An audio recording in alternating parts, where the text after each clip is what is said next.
The Asian tsunami of December 2004 dealt a massive blow to countries on the Indian Ocean rim. It left a trail of destruction in many coastal cities, towns and villages in South and Southeast Asia.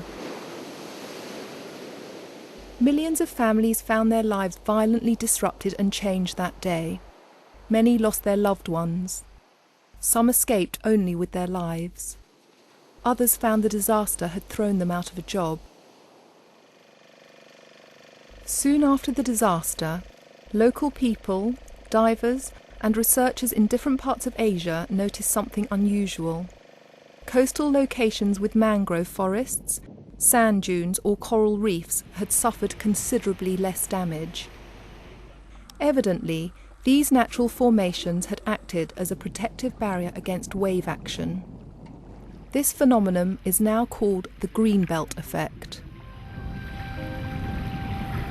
In this film, we return to many Asian coasts that were battered by the tsunami.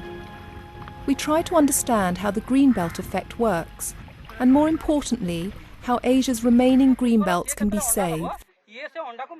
We meet activists, researchers and local communities, all looking for practical ways to achieve this amidst poverty and underdevelopment. We ask some hard questions. 2 years after the Asian tsunami, have we learnt its powerful ecological lessons? And are we better managing the coastal ecosystems and resources now than before? But first, what exactly is the Greenbelt effect? Although it captured the popular imagination only recently, the phenomenon has been known to scientists for many years. For example, it was noticed when a supercyclone hit India's eastern coastal state of Orissa in October 1999. That cyclone caused extensive damage to the coastal area, and that was the time when shrimp farming was booming and large areas had been cleared in the previous years. And so the cyclone caused tremendous loss of life. But in areas adjacent where there were healthy mangroves, there was much less damage. But the lessons of Orissa were not heeded. Mangroves have been steadily disappearing from Asian coastlines, often replaced by shrimp farms or tourist hotels. In the 5 countries that were hardest hit by the tsunami, some 1.5 million hectares were lost between 1980 and 2000. That's a quarter of the region's total mangrove cover. The tsunami reminded Asians that mangroves can literally save lives and property. The anecdotal evidence from local people was soon confirmed by scientists. We cannot say that mangroves in all cases will stop all types of natural storms. There are many factors involved, and this is having to do with the breadth, the height, the density, the species, the intensity of the storm, the local topography. All these factors play in. Jim Enright works for the Mangrove Action Project, or MAP, an international network of organisations protecting and restoring mangroves. After the tsunami, MAP was among the first to point out evidence for the Greenbelt effect. Historically, local communities have always known that where there's good, healthy mangroves, they find shelter. And in the monsoon season, the local communities often traditionally always fished in the mangrove estuaries because it's a protected environment. And so I think the tsunami has just highlighted that issue much more. In search of greenbelts, we visited coastal areas in 4 tsunami-affected countries: India, Indonesia, Sri Lanka and Thailand. We looked at mangroves, sand dunes and coral reefs and probed how they protect and sustain life. This is our Greenbelt report. 18 months have passed since the tsunami battered this coastal area in southern India. Today we are returning to one affected place, the village of T.S. Petai. The village lies behind the Pichavaram mangroves. When the tsunami waves hit, much of their force was absorbed by the complex root system of mangroves. As a result, the damage was much less. People in neighbouring villages noticed the difference.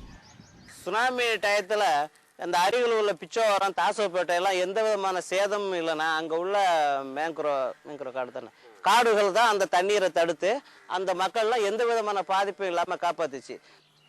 Scientists at the MS Swaminathan Research Foundation had been pointing this out for years. The Chennai-based organisation is now encouraging coastal villages to develop or safeguard natural barriers for their own protection. They call it the bioshield. Mangrove plants has got its own system of roots as well as these branching systems. When the mangrove grows very close, they just become a biological barrier. So when the water comes and hit these roots first, it absorbs most of the energy. That's one reason why after crossing the mangroves, the speed of the water reduces. Usually, canals are found where mangroves grow. These are very good at distributing the excess water brought in by tsunamis or cyclones. Where there is no greenbelt, coastal areas are vulnerable. During the tsunami, the villages close to T.S. Petai found this out. They are located at almost the same elevation and distance from the sea, but they had no mangrove. இந்த தண்ணி அடிச்சிட்டு வந்து அது முடிஞ்ச பிறகு அவங்கவுங்க வீட்டில் இருந்தவங்களும் கொஞ்ச நேரம் தண்ணியில் தத்தளிச்சுட்டு இருந்தவங்கெல்லாம் வீடு வந்து பார்க்கும்போது தாங்க சொந்த வீடு வந்து இடமே காணாம், மண் மேடாக இருக்குது. தம்ம கடலில் 40 வருஷமாக சம்பாரித்து சிறுக சேர்த்து சொத்து வாங்கி வச்சுருந்த வீட்டில் உள்ள பொருள்கள், நகைகள், அவங்கவுங்க தேவைக்கு ஏற்ப அப்பப்போ வச்சுருந்த பணங்கள் ஒன்றுமே இல்லை. Moving southward from India, we enter the island of Sri Lanka. It was the teardrop-shaped island's east coast that took the brunt of the tsunami waves. This is Kalmune, a densely populated eastern coastal town. It was among the first points on the island the tsunami hit, killing more than 2,500 people and leaving thousands more homeless. The physical impact, of course, is that it took away almost everything that was constructed. One of the reasons, one of the reasons for which the impact was so great was that there was absolutely no vegetation. There is no vegetation along the coast.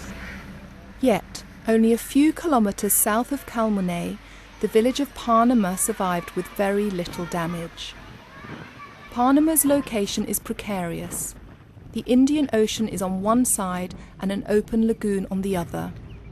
The sea-level village would have been completely submerged if not for 2 green belts. On the seaward side, a large sand dune buffered the village, and lush mangroves moderated the rising waters on the lagoon side. එතනම අපේ ගම ගත්තාම වැලි වැටි වලින් කඩුලාණෙන් ආරක්ෂාලා තියෙන වටේටම. දැන් tsunami ගහපු වෙලාවේදී මම හිතන්නේ අර ජීවිතාක්ෂරපත් වෙච්ච පුද්ගලයා හිටියේ වෙරළේ. ඒ නිසා තමයි ඒ පුද්ගලයා නැති වුනේ. නැත්තම් එහෙම වෙන්නෙත් නෑ මගේ හිතේ. ওই වෙරළ අපි දැක්කා සුනාමියත් එක්ක උඩට අඩි 75ක් 100ක් උඩලා සලක් වැටෙනවා දැක්කා. නමුත් ආවේ නෑ. දෙවෙනි පාර ආවා ඊට වැඩියෙන් ආවා. ආවත් එයා හැපිලා පැය භාගකට පස්සේ ගඟක් වගේ ගලාගෙන තමයි අපේ ගමට ආවේ. ගඟ ඉතුරුවා විතරයි වුනේ.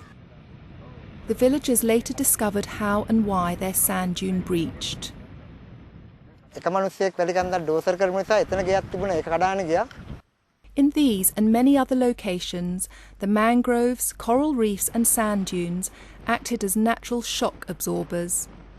They didn't always stop the tsunami waves from coming in, but they helped reduce their impact and damage.